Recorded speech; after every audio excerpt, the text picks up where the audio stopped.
ایجاد دنگ. برای ساخت دنگ وارد قسمت دنگ میشیم.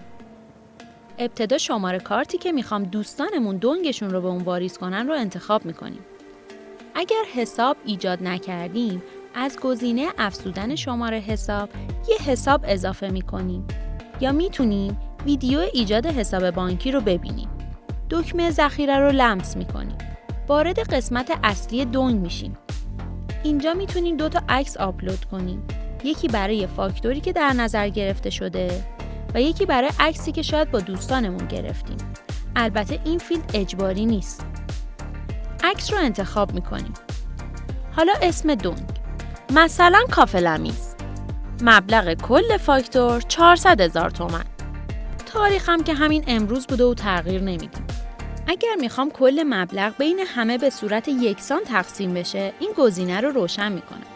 اگر میخوایم همه ببینن که چه کسی پرداخت کرده و چه کسی پرداخت نکرده، این گزینه رو روشن میذاریم.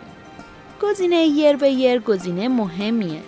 این دفعه شما مادر خرج بودین و ممکنه دفعه بعدی دوستتون مادر خرج باشه و اگر این گزینه روشن باشه، مارس بدهی به هم رو از هم کم میکنه و فقط باقی مونده رو نشون میده.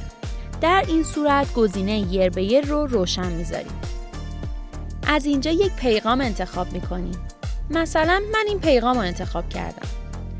حالا همونطور که میبینید همه مبلغ رو به عنوان سهم شما در نظر گرفته. پس دوستانتون رو اضافه میکنید.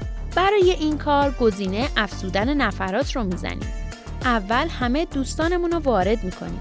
حالا سهم هر کدوم رو وارد میکنیم. همونطور که میبینیم از سهم شما که مادرخرج هستید کم میشه. چون قیمت نوشیدنی ها متفاوت بوده، مبلغ رو یکسان تقسیم نکردیم. ولی ما یک کیک هم با هم خوردیم. پس کیک رو در مبلغ مشترک میزنیم. یک بار چک میکنیم که چیزی از قلم نیفتاده باشه. حالا دکمه ذخیره رو میزنیم و گروه دنگ ساخته میشه. دوستانی که عضو مارس هستن این صفحه رو میبینن و اگر عضو مارس نباشه از گزینه ارسال پیام استفاده میکنیم. میخوام SMS بفرستم ببینم تمام اطلاعات مهم در SMS برای دوستانم ارسال میشه. ادیت گروه دنگ یا تاثیرش توی کشف رو هم میتونید توی ویدیو بعدی ببینید. یادتون نره که دور همی دنگی بیشتر خوش میگذره.